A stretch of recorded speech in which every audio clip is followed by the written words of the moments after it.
da emirdim ama daha iyi baş bebe, daha işte baş bebe.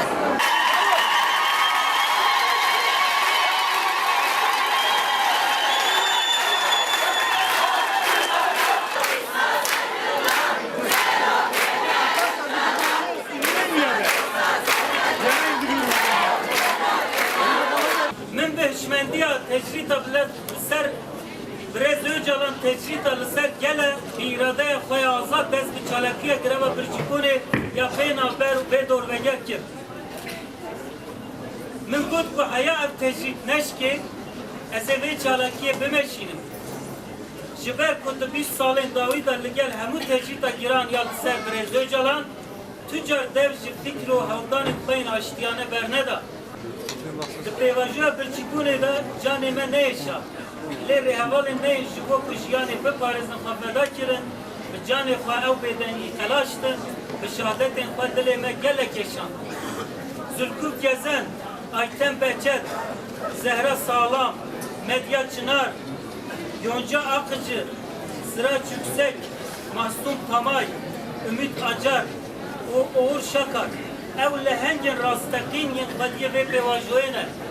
Dve demede dayıken laçispi, yen ko derketim kolana, şi ku dayıkan Nora kuja Arjantin'e şi dayıken Plaza de Mayo bu, hat serdana menji nişanda ku, açtık berfadana piroz ya dayıkan pekti. Dayı ko evladın wan kun tove jiyane.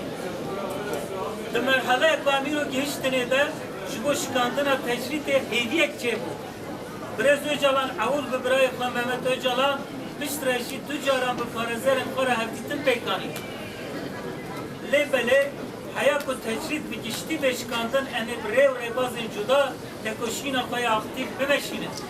Berpirsiyariya vê yekê dîv ser milê me ên ku siyaseta demokratîk dimeşîne ye. Ger siyaseta çareseriyê neafrîne, pirsgirêkên nû xweretîne.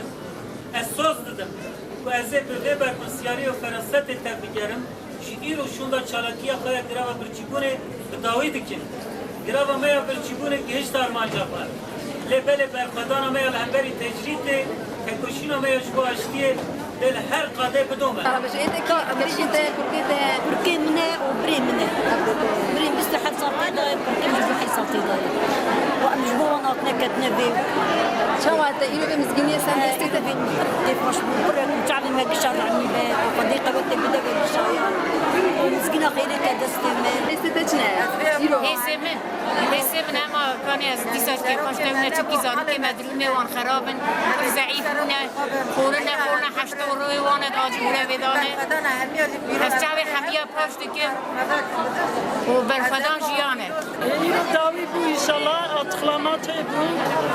Em ê jî rûnê ne jî hema qûtê nemir me yemek dixwar.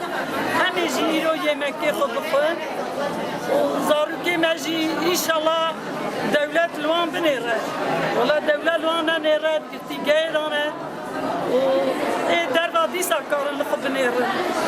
Êwan îşê wan daha zor e. Gerevî milletê me qeste cî mesela çiqa serpêhatî hene gerel wan xweyî derên